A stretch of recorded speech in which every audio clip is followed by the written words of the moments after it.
The main thing to take away from my job, if you enjoy long hours, very low pay, very low pay.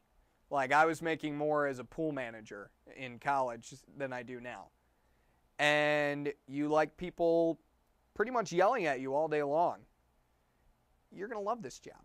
You know, but it's one of those things, it's kind of funny. It's one of those things where it takes a certain kind of person, it takes a thick shell, but it's all aiming for that higher goal. And I think that's what's cool about radio is, yeah, I'm here right now and I get yelled at on a daily basis for stuff. But I take that in a way that I understand they're trying to teach me. They see potential in people, and when they yell and when they scold you and things like that, they're teaching you. And the best thing you can do is just take everything they said. Don't get upset. Don't get flustered. Just take it, let it roll off your back, and try and understand the lesson that they're teaching you. And it's really cool how everything I've done up to this point, even though the low pay and the hard work and everything, it's all helping me develop my career and make me an important asset to a company later on in life. I mean, I do a crap load of stuff around here. But when I leave here and I go somewhere else, you know, and I don't know when that could be. It could be 2 years, could be 1 year, could be 5 years. I don't know. But when I do it, I'm going to be prepared to go in and help that company out immediately. And probably, because this place is so small and I do so much, it's going to be a pretty easy job.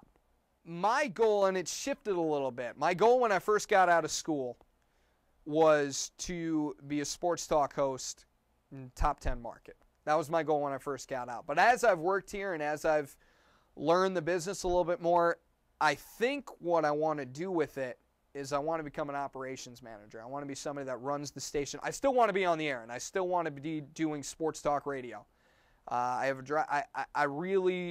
It's the most enjoyable thing to me about this job. So I want to do that. But I also like the idea of making ratings, you know, jump, of helping a radio station get from this point to this point. And that really excites me. So I think at some point I would like to be in a leadership role, operations manager, program director, something like that in a top 15 market, something like that.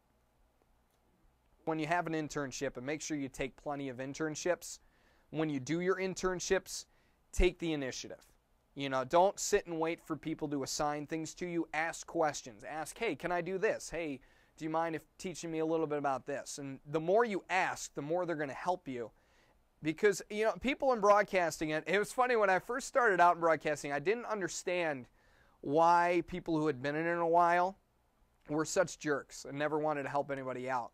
And as you're in it for a while, I hope I'm not a jerk yet. You know, I'd like to think I've got at least 5 years before I'm becoming a jerk. But I can see where it comes from, because you see these interns come in and they stroll in and they don't do a thing. They just sit around and wait for people to assign stuff to them. They sit around and wait to be taught. And all these people who are in the broadcast industry are all people who took the initiative and all people who wanted to learn and wanted to earn their spot.